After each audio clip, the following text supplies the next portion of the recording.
این نوکر خوب دوست عزیزم جناب جای عطایی میفرمایند چند روز پیش وقتی میخواستیم بیرق و پرچم گنبد آستان رو تعویض کنیم خیلی یاد حاج علی رضای قلانی کردیم.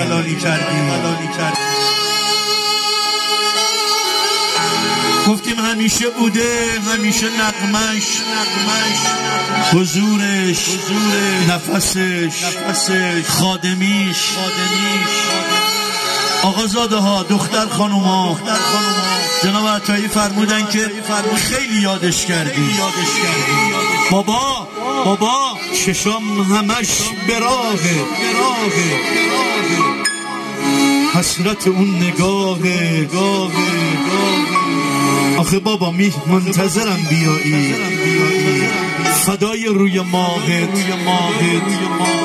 منتظرم بیایی، فدای روی ماهت.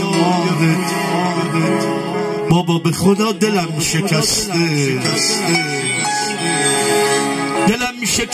برگرد، صدام گرفته، برگرد.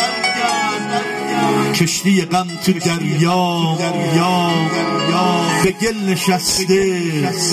بابا برگرد. بابا گاهن می اومدم در جوار بیبی شهر بانو میدیدمت، صورت سیرت زیباتو میدیدم، لذت میبردم. 40 غروب صداتو نشنیدم. 40 غروب صورت نازنین تو بابا ندیدم. آی مهمونا، هر کسی بابا داره خدا براش نگه داره. آی مهمونا، هر